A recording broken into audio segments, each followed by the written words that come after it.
आज आम देखा आमर जो सुंदर विषय अच्छी कांत कवि लक्ष्मीकांत महापात्र आम दशम श्रेणी बही रे तार आम आज कौन बही रे जो प्रश्न उत्तर देती आम देखा ताहले पिला माने देछि प्रथम विपरीत अर्थबोधक शब्द लिखियो ताहले विपरीत पिला माने रोचकर हब अरोचक बुद्धिमानर निर्बोध प्रशंसार निंदा आसक्तर अनासक्त छद्मर प्रकृत हसिबार कांदिबा सेमती 2 नंबर क्वेश्चन पिला माने हमकु देला संधि विच्छेद कर बुझेला ताले दुरारोग्य ताले कौन हम संधि विच्छेद कले पिला माने 1 नंबर क्वेश्चन आछी तेणु तुमे इंपोर्टेंट याकु ध्यान दियो एक एक मार जदि हमकु 90% ऊपर स्कोर करियर अछि तेणु वर्तमान दिन को दिन एग्जाम कौन हार्ड हो जाउची एवं हमकु 1 मार्क ऊपर मध्य ध्यान देबाकू पड़िबो जहाँ जाकि आम सफलता हासिल करें दुरारोग है दुहु युक्त आरोग्य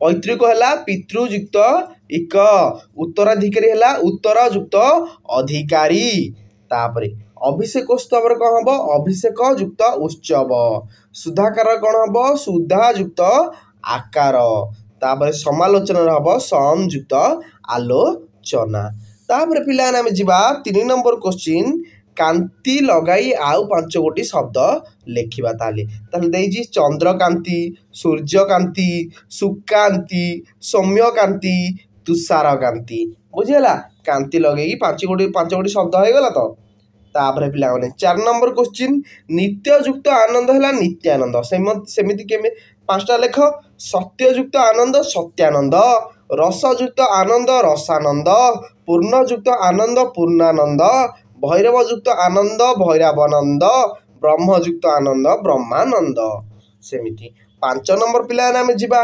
गौरचंद्र भली चंद्र लगाई 5 गोटी शब्द लेख पूर्णचंद्र रामचंद्र कृष्णचंद्र कविचंद्र आउटेला अर्धचंद्र 5 गोटी शब्द है 6 नंबर पिला आम जा शॉर्ट क्वेश्चन बर्तमान स्टार्ट है कांत कवि नाम लक्ष्मीकांत रखा जाइथिला काहींकी कारण सी माणवसा गुरुवार दिन जन्म ग्रहण करुथिबारु ताको नाम लक्ष्मीकांत दिया जाइथिला कांत कवि पैतृक ग्राम नाम कौन कांत कवि पैतृक ग्राम नाम होची तालपदा तापरे 8 नंबर पिला माने लक्ष्मीकांत पितार नाम कौन और से केउ वृत्ति अवलंबन करुथिले लक्ष्मीकांत पिता नाम चौधरी भागवत प्रसाद सामंतराय महापात्र से ओकिलाती वृत्ति अवलंबन करुथिले 9 नंबर पिला माने कविता लेखा पई लक्ष्मीकांत कहार श्रद्धाभाजन होइथिले कविता लेखा जोगु लक्ष्मीकांत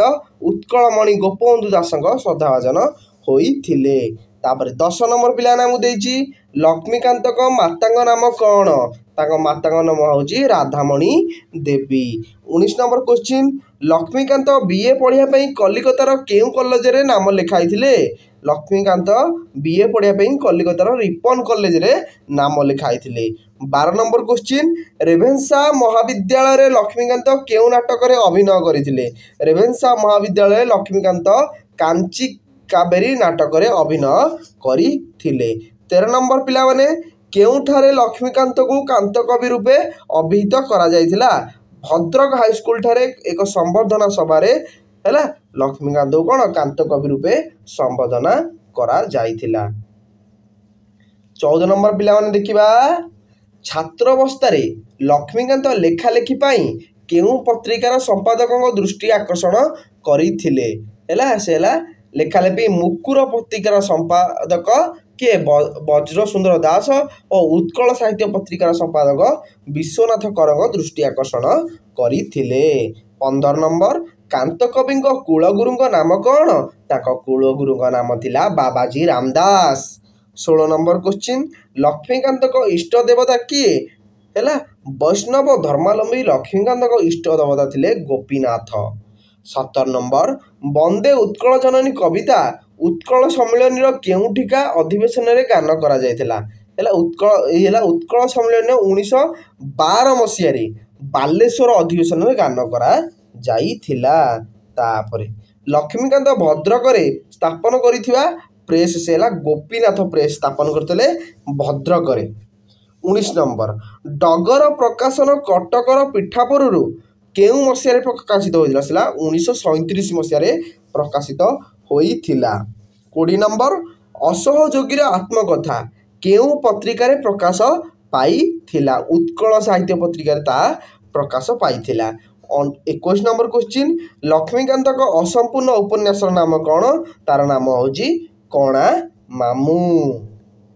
22 ନମ୍ବର ପିଲାମାନେ ଦେଖିବା ଭାଗବତ ପ୍ରସାଦ ବିହାର ଓଡ଼ିଶା କାଉନସିଲରୁ ଇସ୍ତଫା ଦେଲେ କାହିଁକି? ଲବଣ ସତ୍ୟାଗ୍ରହ ସମୟରେ ବ୍ରିଟିଶ ସରକାରଙ୍କ ସାଧାରଣ ଲୋକଙ୍କ ଉପରେ ବହୁତ ଅତ୍ୟାଚାର ବିରୋଧ କରି ଭାଗବତ ପ୍ରସାଦ ବିହାର ଓଡ଼ିଶା କାଉନସିଲ ସଭ୍ୟ ପଦରୁ ଇସ୍ତଫା ଦେଇଥିଲେ। ପିଲାମାନେ ଇଏ ଥିଲା ସର୍ଟ କ୍ୱେଶ୍ଚିନ୍। ବର୍ତ୍ତମାନ ଆସିଲା ଆମର ସରଳାର୍ଥ ଲଙ୍ଗ କ୍ୱେଶ୍ଚିନ୍। ଏଥିରେ ଆମର ବିଷୟଟିକୁ ଯଦି ଭଲରେ ବୁଝିଥିବା ଏଥିରେ କରିଦେବା ଆମେ। ଏଥିରେ ଆମର ଆଉ କିଛି ବୁଝିବାର ନାହିଁ। ତୁମେ ନିଜେ ନିଜେ ଆକୁ କରିବ ଏବଂ ଯେତେ ନିଜେ ପ୍ରାକ୍ଟିସ୍ କରିବ ସେତେ ଅଧିକ ମନେ ରହିବ। 24 ନମ୍ବର ମଧ୍ୟ ସରଳାର୍ଥ ଅଛି, ବୁଝିଲା। ତାପରେ ସେଇଭଳି 25 ନମ୍ବର ମଧ୍ୟ କ'ଣ ସରଳାର୍ଥ ଅଛି। ତା ଭଳି 26 ନମ୍ବର ମଧ୍ୟ ସରଳାର୍ଥ ଅଛି, ହେଲା। 27 ନମ୍ବର ମଧ୍ୟ ହେଲା। ତାପରେ 28 ନମ୍ବର ଆମର କ'ଣ ହେଲା ଗଦ୍ୟ ଆମର ପୁରା ଲଙ୍ଗ କ୍ୱେଶ୍ଚିନ୍ ଲେଖିବା। କାନ୍ତ କବିଙ୍କ ଜୀବନୀର ପରିଚୟ ଦିଅ, ୟାକୁ ମଧ୍ୟ ବୁଝିଲେ ହିଁ ଲେଖିପାରିବ, ହେଲା। ଯେତିକି ବୁଝିଛ ସେତିକି ତୁମେ ଉପସ୍ଥାପନା କରିପାରିଲେ ଭଲରେ ତୁମକୁ ଭଲ ମାର୍କ ମିଳିବ। 29 ନମ୍ବର ମଧ୍ୟ ସେମିତି, ବୁଝିହେଲା। 30 ନମ୍ବର ମଧ୍ୟ ହେଲା।